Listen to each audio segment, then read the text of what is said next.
नमस्कार सगळ्यांना, कशा आहात तुम्ही सगळे? स्वागत आहे तुमचं माझ्या मिनी ब्लॉगमध्ये. आणि आज मी रेसिपी करणार आहे खोबऱ्याच्या वड्या. तर ह्या इथे मी खोबरं घेतलेलं आहे, 2 नारळ होते, 2 नारळाचे कीस झालेलं आहे 2 वाटी. तर मी ते 2 वाट्यांचं कीस छान अशी आधी भाजून घेतलं. नंतर छोटी वाटी त्याच्यामध्ये दूध ॲड केलं, त्यांना पुन्हा छान शिजून घेतलं.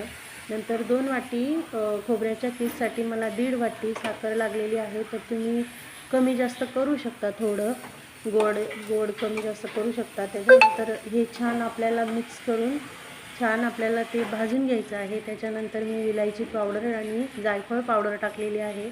आणि इथे माझी साची बाहेरचा पण व्ह्यू दाखवते, बघू शकता. बाहेर रिमझिम पाऊस चालू होता. तर इथे मी पोहे खायच्या चम्मचनी 4 ते 5 चम्मच मी दूध पावडर घेतलेली होती, तीही ॲड करून घेतली.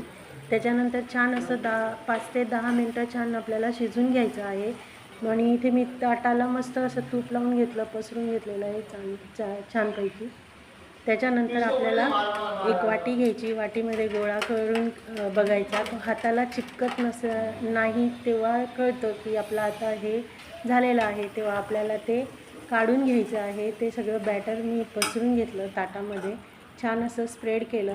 त्याच्यानंतर त्याला चिकन वरती छान स्मूथ दिसलं पाहिजे, छान दिसलं पाहिजे म्हणून वाटी फिरून घेतली. आणि मस्त 5-10 मिनटं त्याला थंड होऊ दिलं. थंड झाल्यावर त्याला असे काप करून घेतले.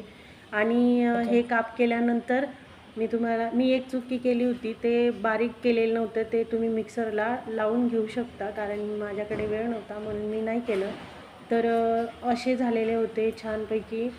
तर इतके छान लागत होते ते, टेस्ट पण इतकी छान आलेली होती. पण थोडंसं ते जाड असल्याकारणाने त्याला शेप व्यवस्थित आलेला नाही.